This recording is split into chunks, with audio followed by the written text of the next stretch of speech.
السلام علیکم ورحمۃ اللہ وبرکاتہ۔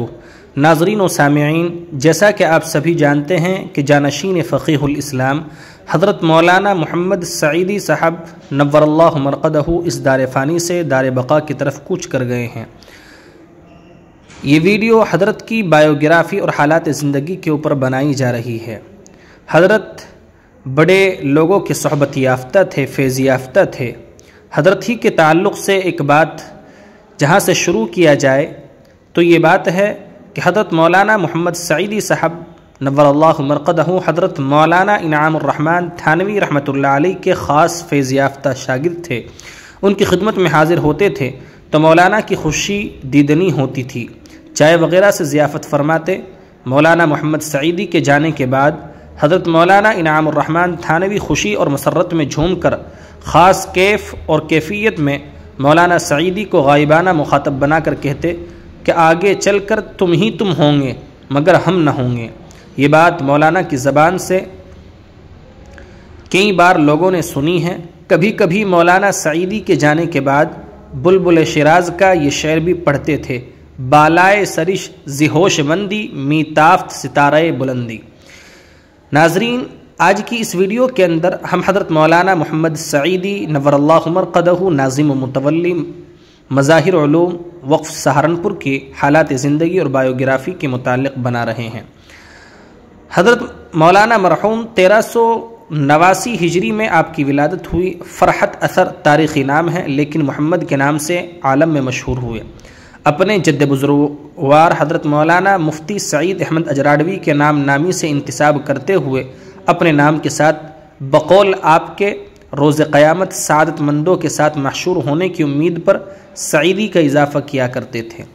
تعلیم و تربیت: ابتدائی تعلیم گھر کے ماحول میں اور حفظ قرآن کریم، مدرسہ مظاہر علوم وقف کے مکتب خصوصی، سہدری جنوبی مسجد، دفتر مدرسہ قدیم میں ہوئی۔ یہی وہ تاریخی سہدری ہے جہاں فقیہ الاسلام حضرت مولانا مفتی مظفر حسین، شیخ الادب حضرت مولانا اطہر حسین اور ادیب دوران حضرت مولانا محمد اللہ جیسی عبقری شخصیتوں نے حضرت اقدس حافظ عبد الکریم مرزا پوری کے حلقہ درس میں زانوی تلمذ طے کیا تھا۔ حفظ قرآن کے بعد عربی اور فارسی کی ابتدائی کتابیں مختلف حضرات سے پڑھی، جس میں بڑا حصہ اپنے والد بزرگوار حضرت مولانا اطہر حسین سے پڑھا۔ آپ کے والد ماجد نے آپ کو تعلیم مروجہ نصاب تعلیم سے بے نیاز ہو کر اپنے مجوزہ نصاب تعلیم کے مطابق دی، جس کا آغاز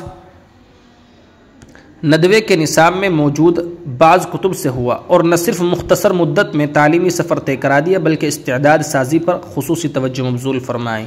یہی وجہ ہے کہ آپ کو عربی ادب کا خصوصی ملکہ حاصل رہا۔ دور حدیث شریف سے فراغت: 1409 ہجری میں دور حدیث شریف پڑھ کر اعلیٰ نمبرات سے کامیابی حاصل کی۔ مظاہر علوم کی تاریخ میں یہ سال بہت ہنگامی رہا۔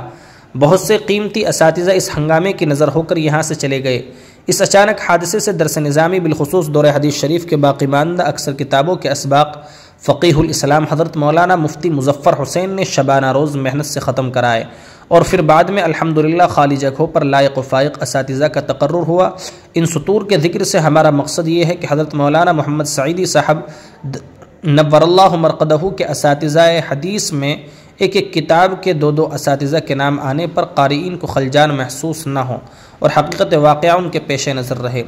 اساتذہ دور حدیث: آپ نے بخاری شریف جلد اول کا کچھ حصہ حضرت شیخ مولانا محمد یونس جونپوری سے اور جلد اول کا باقی ماندہ حصہ فقیہ الاسلام حضرت مفتی مظفر حسین سے، بخاری شریف جلد ثانی حضرت مولانا علامہ رفیق احمد صاحب بھیسانوی نور اللہ مرقدہ سے، مسلم شریف کا کچھ حصہ حضرت مولانا محمد یونس صاحب سے، اور باقی ماندہ حصے کے علاوہ مسلم جلد ثانی مکمل اور ترمذی مع شمائل، ابن ماجہ، موطأ امام مالک، موطأ امام محمد اور تحاوی شریف فقیہ الاسلام حضرت مولانا مفتی مظفر حسین سے، ابو داؤد شریف اور نسائی شریف کا کچھ حصہ حضرت مولانا محمد عاقل صاحب سے، اور دونوں کتابوں کا باقی حصہ فقیہ الاسلام حضرت مفتی مظفر حسین سے پڑھا ہے۔ 1409 ہجری کے سالانہ امتحان میں پوری جماعت میں اول نمبر سے کامیاب ہو کر اہم اور واقعی کتابوں کے علاوہ من جانب مدرسہ نقد انعام سے بھی سرفراز ہوئے۔ آپ نے مجموعی طور پر 200 نمبرات میں سے 193 نمبرات حاصل کیے۔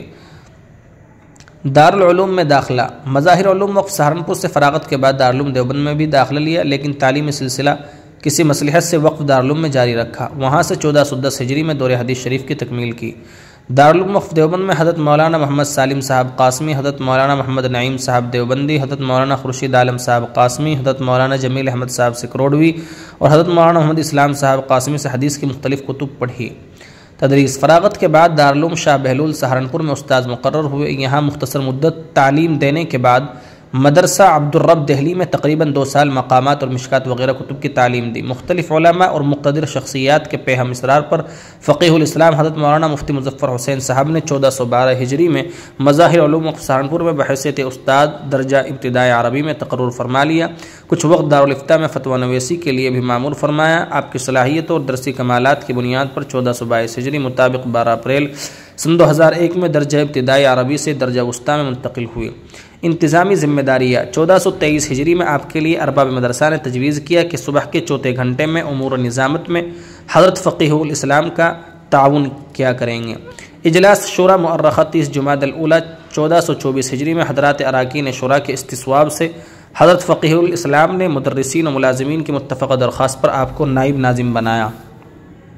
اسی سال 28 رمضان 1424 ہجری کو فقیہ الاسلام حضرت مولانا مفتی مظفر حسین رحمۃ اللہ علیہ انتقال فرما گئے تو نماز جنازہ سے چند منٹ قبل لاکھوں کے مجمع نے اعلان کر کے آپ کو بحیثیت ناظم و متولی مدرسہ مظاہر علوم فقیہ الاسلام حضرت مولانا مفتی مظفر حسین کا جانشین تجویز کیا، جس کی توثیق معزز اراکین شورا نے اپنے اجلاس منعقدہ 7 شوال 1424 ہجری میں فرما دی۔ اس اجلاس کے موقع پر جو تجویز پاس ہوئی وہ بہت اہم ہیں اور بہت سی کتابوں میں وہ درج بھی ہے۔ اللہ تبارک و تعالی حضرت کو غریق رحمت فرمائے۔ حضرت مولانا کے انتقال کی خبر بعد نماز مغرب موصول ہوئی اور پورے علمی برادری کے اندر ایک غم کا ماحول پھیل گیا۔ حضرت مولانا کی نماز جنازہ کل صبح 10 بجے انشاءاللہ سہارنپور میں ادا کی جائے گی۔ جنازے کی نماز میں شرکت کرنے والے حضرات جلد پہنچنے کی کوشش کریں۔ اللہ تبارک و تعالی حضرت مولانا کو غریق رحمت فرمائیں، اسماندگان کو صبر جمیل عطا فرمائیں اور حضرت کے درجات کو بلند فرمائیں۔ آپ کو یہ بایوگرافی کیسی لگی؟ اگر آپ کے علم میں کچھ اور مولانا کی زندگی کے تعلق سے اور تحقیق ہو تو آپ کمنٹ میں ضرور تبصرہ کریں۔ شکریہ، جزاکم اللہ خیرا و احسن الجزاء۔